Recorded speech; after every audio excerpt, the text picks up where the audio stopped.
Hello बच्चों। Welcome back to JEE Guide by IITN. In this video we will continue our series for frequently asked JEE questions.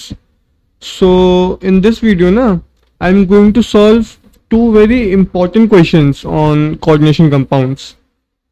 These exact questions on basically nickel and cobalt complexes have, you can say, appeared in last 6 out of 10 JEE papers. But 95% of students get this geometry and hybridization wrong and they basically lose easy marks. So in this video I'll explain you both the concepts. I am Mayank from IIT Kanpur. Stay with me till the end and I will show you the exact idea that could save you 4 marks in your JEE paper. I'll share you the notes in my Telegram channel. You can take down the notes from there.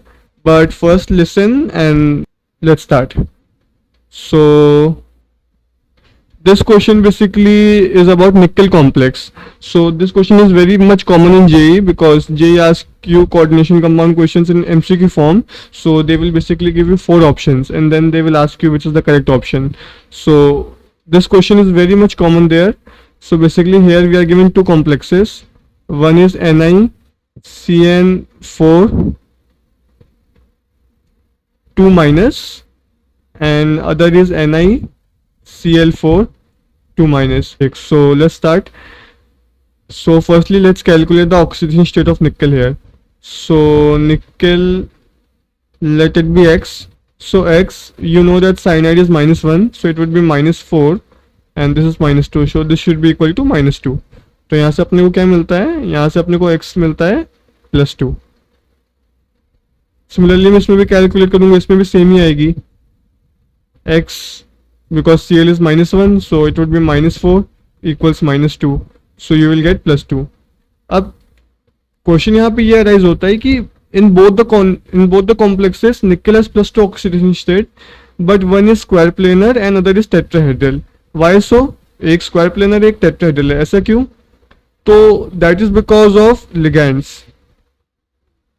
जब अपन लोग spectrochemical series देखते हैं ना, तो अपन वहां पे देखते हैं कि cyanide ligand is a very strong field ligand. This is a very strong ligand and this is comparatively weaker. So the change in geometry is because of this ligand strength only. How? So let's see. When I will draw nickel 2 plus, so nickel 2 plus is argon 4s2 3d8. Okay, so when we will draw it like this, 3d8 complex would be something like this.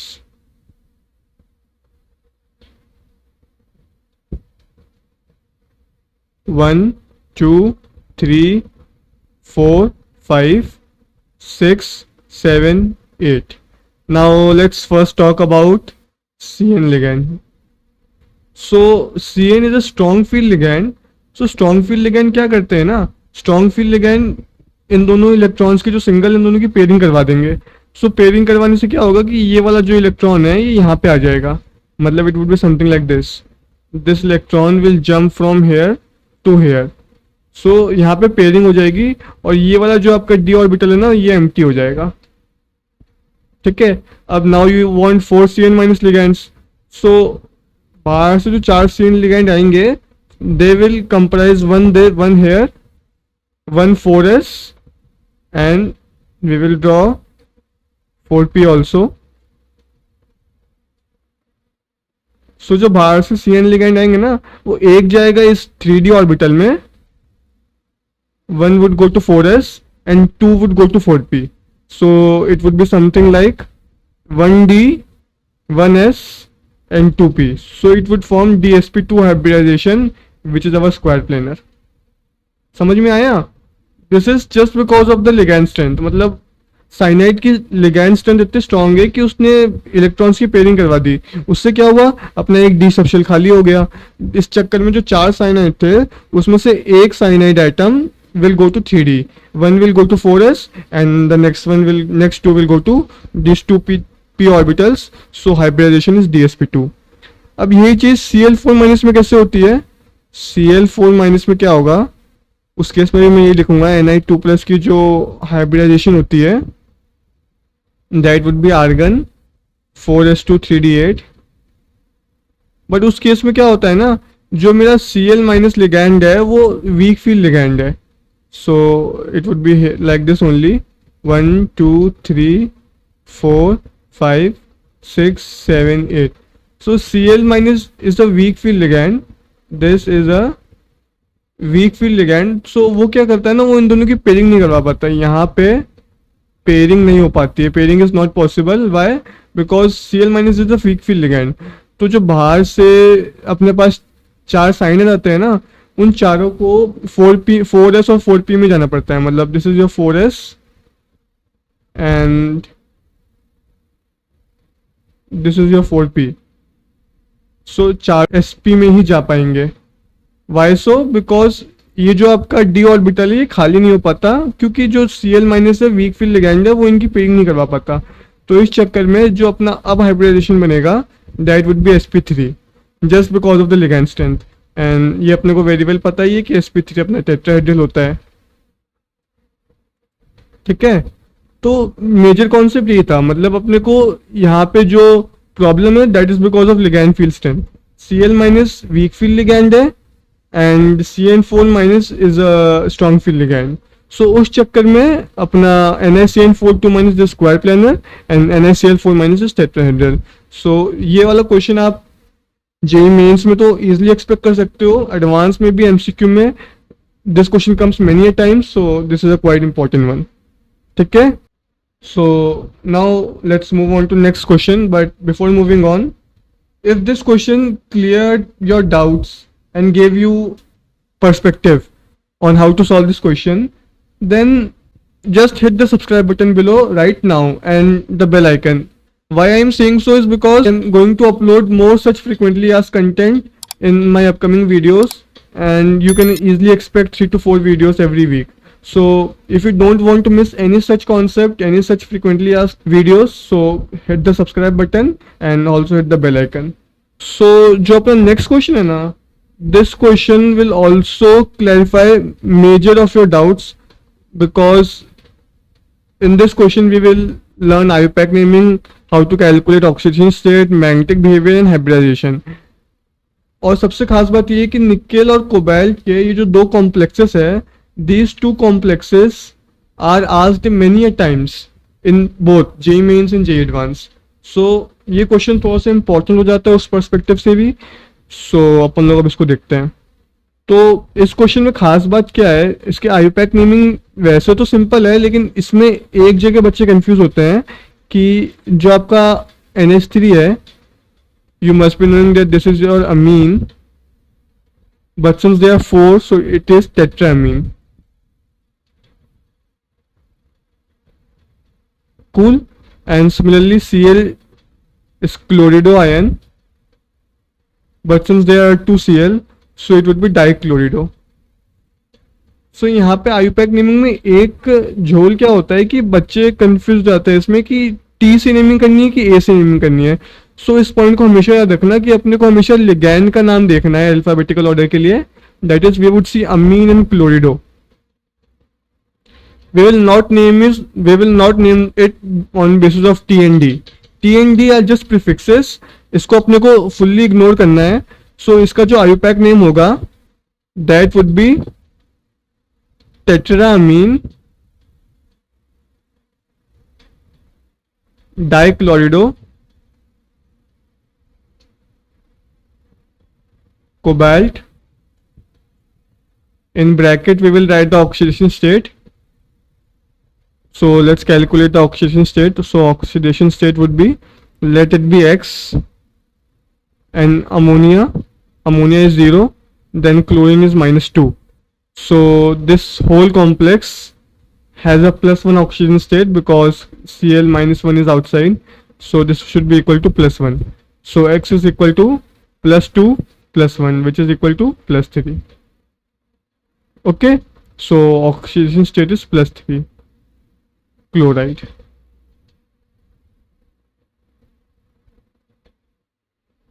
So this was its IUPAC name. Often बच्चे इसमें confuse जाते हैं because of the prefixes. ठीक है, now moving on to third part. In third part they are asking us magnetic behaviour in hybridisation. So अपने को पता है कि यहाँ पे कोबाल्ट जो है +3 स्टेट में है. तो कोबाल्ट की हाइब्रिडाइजेशन क्या होती है? Cobalt is argon 4s2 3d7. सो जब मैं इसको कोबाल्ट 3+ में कन्वर्ट करूँगा, so it would become argon 4s will go and 1 will go from 3d, so it would be 3d6. So 3d6 is something like this. 1 2 3 4 5 and 6. अब देखो यहाँ पे क्या है ना, यहाँ पे अमोनिया है एंड अपने को ये पता है कि जो अमोनिया होता है NH3, ये मैंने आपको अभी पहले भी बताया था कि this is a strong field ligand. So strong field ligand क्या करता है ना, जो इसके अनपेयर्ड इलेक्ट्रॉन से इनकी पेयरिंग करवा देगा. सो ये बेसिकली पेयरिंग के बाद कुछ ऐसा हो जाएगा.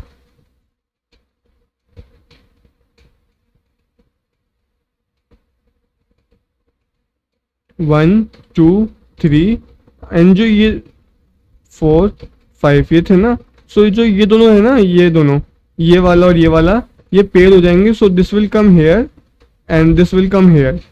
सो this two will be removed. ठीक है, तो इस टाइप से बन जाएगा. यहाँ पे पेयरिंग हो जाएगी बिकॉज ऑफ अमोनिया. तो अमोनिया जो है स्ट्रॉन्ग फील्ड लिगैंड है, वो इन दोनों अनपेयर्ड इलेक्ट्रॉन्स की पेयरिंग करवा देगा. तो क्योंकि यहाँ पे हर एक इलेक्ट्रॉन पेयर्ड है, यहाँ पे कोई भी अनपेयर्ड नहीं है, so this would become a diamagnetic complex. ठीक है, हाइब्रिडेशन की बात कर लेते हैं. अब अपने को पता है कि ये NH3 4Cl2 है. सो बेसिकली यहाँ पे 6 लिगैंड्स है. Here we have 6 ligands. ठीक है, और अपने को ये पता है कि यहाँ पे 2 D खाली हैं. So let me make it clear. यहाँ पे अपने पास इसके बाद एक 4s होगा और यहाँ पे होंगे अपने पास 4p. ठीक है, सो 2 यहाँ से खाली है, एक यहाँ से और यहाँ से 3. सो अपने पास जो हाइब्रिडाइजेशन आएगी that would be D2sp3 hybridization. Why so? Because यहाँ पे अपन ने अमोनिया के चक्कर में पेयरिंग करवा दी because ammonia is a strong field ligand. ठीक है, and the last part is state how many moles of AgCl precipitate are formed. So अब देखो जो AgCl प्रेसिपिटेट होगा ना, वो कैसे बनेगा? That would B Ag+ will come from NO3 and Cl- will come from this compound. अब यहाँ पे 3 Cl है.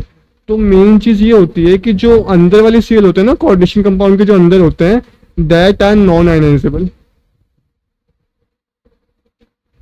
सिर्फ जो Cl बाहर होता है ना, Cl-, only this Cl is ionisable. So यहाँ पे सिर्फ एक ये वाला जो Cl है, ये Ag के साथ प्रेसिपिटेट होके AgCl का वाइट PPT बनाएगा. It will make white PPT of AgCl, only this external Cl. जो अंदर वाले 2 Cl है that are closely bound with the cobalt atom, so these two will not form precipitate, only this Cl will form precipitate. So how many moles? So answer would be 1. So आप इन दोनों ही questions को अपने paper में expect कर सकते हो. These are the most probable and most asked questions from coordination compounds. Very important. So keep a note of it and I will provide the entire solution in my Telegram channel. You can get it from there. So before you go, if you are really serious about your JEE preparation and you really want good percentile in your JEE, then please subscribe to this channel. Hit the bell icon so that you will not miss any notification of my upcoming videos. I am going to share many such frequently asked questions in my upcoming videos. So join the Telegram channel, the link would be in description. The main thing which differs a topper from an average student is not hard work, it's just a smart work. So if you want all these videos, all these frequently asked questions, you need to follow the channel seriously. So this is all for today. I'll meet you in my next video. Thank you.